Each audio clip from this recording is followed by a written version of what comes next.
In last video we studied about the electromagnetic spectrum. Now in this video we will study about new phenomena like black body radiation and photoelectric effect. जो electromagnetic wave theory थी वो successfully उन्होंने जो light property को explain किया कि जो light है वो इन द फॉर्म ऑफ वेव है, पर कुछ फिनोमिना हमारे पास ऐसे थे जिसको लाइट की वेव प्रॉपर्टी के थ्रू सॉल्व नहीं हो रहे थे। जैसे वो फिनोमिना कौन से थे? वो थे black body radiation and photo electric effect.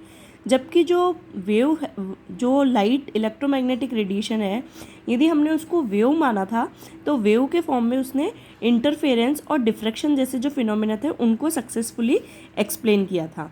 तो ये जो तीन फिनोमिना जो नए आए हैं, इनको सॉल्व करने के लिए कुछ साइंटिस्ट आए जैसे मैक्स प्लैंक, और इन्होंने ये बताया कि जो इलेक्ट्रोमैग्नेटिक वेव्स होती हैं, जो इलेक्ट्रोमैग्नेटिक रेडिएशंस होती है, वो ड्वेल नेचर शो करती है। ड्वेल मीन्स वो पार्टिकल की तरह भी बिहेव करती है और वो लाइट की तरह भी बिहेव करती है। तो पार्टिकल की तरह बिहेव करती है, इसको एक्सप्लेन करने के पहले जो इसका फिनोमिना था कि ब्लैक बॉडी रेडिएशन को इसने एक्सप्लेन नहीं कर पाया और फोटो इलेक्ट्रिक इफेक्ट। तो फर्स्ट हम डिस्कस करते हैं कि what is black body radiation. Suppose ये हमारे पास कोई एक बॉडी है, इस बॉडी पे जब हम कोई भी वाइट लाइट को डालेंगे, इंसिडेंट करेंगे, तो क्या होता है कि कुछ लाइट इस बॉडी से एब्जॉर्ब हो जाती है, कुछ लाइट क्या होती है रिफ्लेक्ट हो जाती है, और कुछ लाइट जो होती है वो ट्रांसमिटेड हो जाती है। जो हमें रंग दिखाई देता है वो इस रिफ्लेक्शन के कारण ही हमें वो कलर दिखाई देता है। तो जब भी वाइट लाइट इंसिडेंट करी तो यहाँ पर तीन फिनोमिना हुआ। या तो लाइट्स क्या होंगी, कुछ लाइट्स एब्जॉर्ब हो जाएंगी, कुछ रिफ्लेक्ट हो जाएंगी और कुछ ट्रांसमिटेड हो जाएंगी। नाउ तो whenever body is heated with heat source, it emitted radiation of all wavelength। अब सपोज़ ये मेरे पास कोई एक बॉडी है जिसको मैंने हीट करी, तो जब मैं इसको हीट दूंगी तो क्या होगा, इससे डिफरेंट वेवलेंथ की क्या होंगी, बहुत सारी रेडिएशंस निकलेंगी।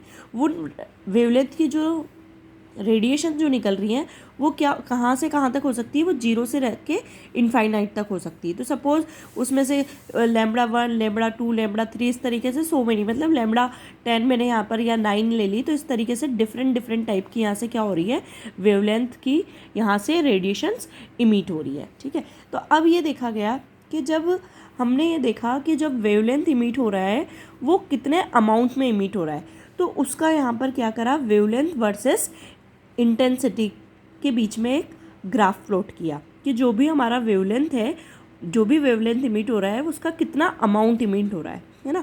तो ये देखा गया कि जो कम वेवलेंथ होती है उनका अमाउंट भी क्या होता है, कम होता है, वो कम इमिट करती है। और जिनका वेवलेंथ ज़्यादा होता है, जैसे मैंने यहाँ पर लिख रखा है लैम्बडा मैक्स, तो उनका जो इंटेंसिटी होती है, उनकी इंटेंसिटी क्या होती है, उनकी इंटेंसिटी ज़्यादा होती है। ठीक है, आपने यहाँ पर देखा होगा कि ये लैम्बडा मैक्स है, ये पीक पर है ना। अब ये देखा कि जब बहुत सारे वेवलेंथ इमिट हो रहे हैं तो केवल सपोज इसका एक एग्जांपल देखते हैं कि सपोज़ हमारे पास क्या है, कोई एक आयरन बॉडी है, जब हम उसको हीट करते हैं तो क्या होता है, वो धीरे धीरे रेड होता है, फिर रेडिश ऑरेंज होने लगता है और फिर अल्टीमेटली वो ब्लू में कन्वर्ट हो जाता है। ठीक है, तो अब ये यहाँ पर बात आई कि जब सारे कलर के वेवलेंथ इमिट हो रहे हैं तो हमें केवल वो रेड ही क्यों दिख रहा है ना। हमें जब सारे वेवलेंथ है तो अलग, तो ये इसका यहाँ पर ये मीनिंग निकाला कि वो इसलिए दिख रहा है क्योंकि हमारी आई क्या हो रही है, उसी कलर को परसीव कर पा रही है उस लैम्बडा मैक्स पे, समझ रहे हैं। तो उस लैम्बडा मैक्स पर वो पर्टिकुलर जो वेवलेंथ है और उसका जो कलर है वही हमारी आइज़ को परसीव हो पा रहा है।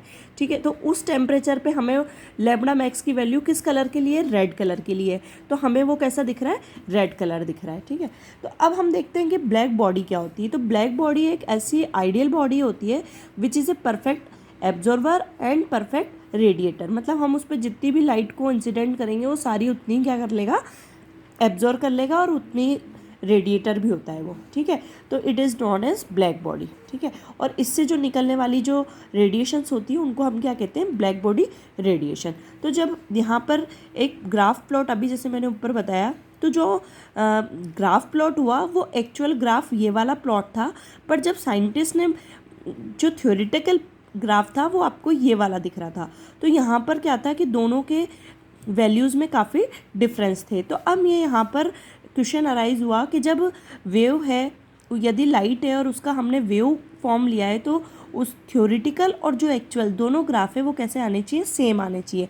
पर यहाँ पर ये जो ग्राफ थे वो सेम नहीं आ रहे हैं, वो ग्राफ क्या हो रहे हैं, अलग आ रहे हैं। ठीक है, तो इस ग्राफ को एक्सप्लेन करने के लिए इस ये जो हम ब्लैक बॉडी रेडिएशन पढ़ रहे थे, इस ब्लैक बॉडी रेडिएशन को मैक्स प्लांक एक साइंटिस्ट थे, उन्होंने इसको एक्सप्लेनेशन दिया।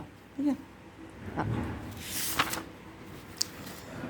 यहाँ और हम देखते हैं कि जैसे आयरन बॉडी को हमने हीट दी तो वो किस में कन्वर्ट होगा, पहले रेड कलर होगा उसका, धीरे धीरे जैसे जैसे उसका और टेम्परेचर इंक्रीज होगा तो येलो होगा, फिर और टेम्परेचर इंक्रीज करेंगे तो वाइट, और अल्टीमेटली वो किस कलर का नज़र आएगा, पर्पल होगा। ये फिनोमेना हर एक बॉडी के साथ होता जाता है कि जैसे जैसे हम उसको हीट देते हैं उसके कलर में क्या होते जाते हैं, चेंजेस होते जाते हैं। तो ये यहाँ पर जो हमारे पास देख रहे हैं आप, violet, indigo, blue, green, yellow और ऑरेंज कलर है।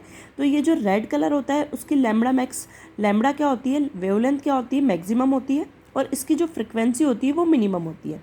इसी तरह जो वॉयलेट कलर है उसकी जो फ्रिक्वेंसी होती है वो क्या होती है, मैक्सिमम होती है, और इसकी जो वेवलेंथ होती है वो मिनिमम होती है। अब जब होता क्या है, जब हम किसी भी बॉडी को हीट करते हैं, ब्लैक बॉडी को, तो उसका धीरे धीरे क्या होता है, टेम्परेचर इंक्रीज़ होता है। तो जब टेम्परेचर इंक्रीज़ होता है और जब रेड कलर दिख रहा है हमें, तो यहाँ पर रेड कलर की फ्रिक्वेंसी रेड जो कलर है उसकी वेवलेंथ क्या होती है, मैक्सिमम होती है। तो टेम्परेचर इंक्रीज़ करने के साथ क्या होता है, धीरे धीरे हमको वो रेड से ब्लू में आ रहा है, तो मतलब इधर आने पर उसकी क्या हो रही है, जो लैम्बडा है वो क्या होती जा रही है, डिक्रीज़ होती जा रही है। तो मैंने यहाँ पर इसको एरो से बता रखा है कि टेम्परेचर इंक्रीज़ करने पर वेवलेंथ डिक्रीज़ हो रही है। देख सकते हैं आप कि टेम्परेचर जैसे जैसे बढ़ा रहे हैं उसकी वेवलेंथ क्या हो रही है, डिक्रीज़ हो रही है, पर उसकी फ्रिक्वेंसी क्या होती जाती है, बढ़ती जाती है। ठीक है, तो इस ग्राफ से हम ये निकाल सकते हैं कि at given temperature incident of radiation emitted increases with decrease of lambda, reaches a maximum value at a particular wavelength and then start decreasing with the further of the wavelength। जैसे ये धीरे धीरे पहले वेवलेंथ कम है तो intensity भी कम है, फिर धीरे धीरे जब ये लैम्बडा मैक्स पे पहुंचेगा तो इसकी इंटेंसिटी भी बहुत ज़्यादा हो जाएगी, और बाद में क्या होगा कि बाद में ये धीरे धीरे इसकी वेवलेंथ भी क्या होती जाएगी, इंटेंसिटी भी कम हो जाएगी और वेवलेंथ भी कम होती जाएगी। तो यही इस ब्लैक बॉडी को इसी तरह एक्सप्लेन किया, टेम्परेचर, वेवलेंथ और फ्रिक्वेंसी के थ्रू। ठीक है, तो अब पर यहाँ पर जो हमने देखा था अभी कि जो थ्योरेटिकल ग्राफ है और जो एक्चुअल ग्राफ है वो दोनों क्या थे, डिफरेंट थे। तो ये डिफरेंस को दूर करने के लिए हमारे पास मैक्स प्लांक एक साइंटिस्ट थे, उन्होंने हमको बताया, उन्होंने अपनी क्या दी, उन्होंने अपनी थ्योरी दी जिसको हम क्या कहते हैं, उसको मैक्स प्लांक ने क्वांटम थ्योरी दी और उसको हम कहते हैं प्लांक्स क्वांटम थ्योरी। और इन्होंने क्या बताया कि जो हमने देखा था कि लाइट थी वो किस फॉर्म में थी, वो वेव के फॉर्म में थी, और इन्होंने ये बताया कि जो लाइट होती है वो वेव तो होती है, साथ में उसका पार्टिकल नेचर भी होता है। तो इन्होंने वेव को पार्टिकल के फॉर्म में बताया, और इन्होंने ये बताया कि जो वेव होती है इसकी जो एनर्जी वो होती है E=h/, और h होता है हमारे पास प्लांक्स कांस्टेंट, और न्यू होती है यहाँ पर उसकी फ्रिक्वेंसी। और प्लैंक्स कांस्टेंट की जो वैल्यू होती है वो क्या होती है, h=6.625 6 × 10⁻³ जूल सेकेंड। तो इसके मेन पोस्टुलेट्स देखते हैं।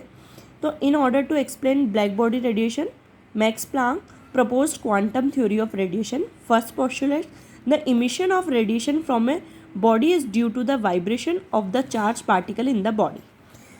The energy is emitted or observed by a body is not continuously but discontinuous in the form of small packet of energy, और these are called क्वांटा। जैसे मैंने अभी बताया कि जो यहाँ पर जो एनर्जी इमिट हो रही है वो डिसकंटिन्यूड फॉर्म में होती है, एनर्जी के पैकेट्स के फॉर्म में होती है। इन पैकेट्स को हम क्या कहते हैं, इसका प्लूरल फॉर्म होता है क्वांटा, और एक पैकेट के लिए हम यूज़ करते हैं quantum. The energy of each quantum, और ये जो हर एक क्वांटम में इसकी एनर्जी कितनी जो होती है वो डायरेक्टली इसके फ्रीक्वेंसी के प्रोपोर्शनल होती है। तो ये हमने कांस्टेंट हटाया, तो यहाँ पर प्रोपोर्शनलिटी का साइन हटाया, तो हम यूज़ करते हैं एक constant which is Planck's constant. तो ईच वेव पैकेट और quantum is associate with the definite amount of the energy. In case of light, the quantum of energy is called photon. और यदि हमने यहाँ पर लाइट यूज़ किया है तो लाइट के जो क्वांटम होते हैं जो है उसको हम क्या कहते हैं, फोटोन यूज़ करते हैं। The total amount of energy emitted or absorb by a body will be same some whole number of multiple of quantum. ये क्या होता है, यहाँ पर जो n है वो क्या है, एक मल्टीपल होल नंबर होता है। It means a body can not emit or absorb energy in the fractional value, वहाँ पर कोई भी फ्रैक्शनल वैल्यू नहीं होगी। The emitted radiant energy is propagated in the form of wave. इस तरीके से वो वेव, ये वेव मानी थी तो उन्होंने इस तरीके से उसको बोला कि इस तरीके से कोई भी क्वांटम क्या करता है, प्रोपोगेट करता है। तो अब इसका क्या सेंस निकला, इसका क्या मीन्स निकला कि जब प्लांक्स क्वांटम थ्योरी आई तो जो हमारे ये जो ग्राफ दोनों अलग अलग आ रहे थे, जो थ्योरेटिकल और एक्चुअल जो ग्राफ था वो अलग अलग आ रहा था, अब इस थ्योरी के बाद वो क्या आ गया, दोनों मैच कर गए। तो इससे प्लांक्स क्वांटम थ्योरी जो थी वो ब्लैक बॉडी रेडिएशन को समझाने में काफ़ी हद तक सक्सेसफुल रही। नेक्स्ट हम पढ़ेंगे फोटो इलेक्ट्रिक इफेक्ट।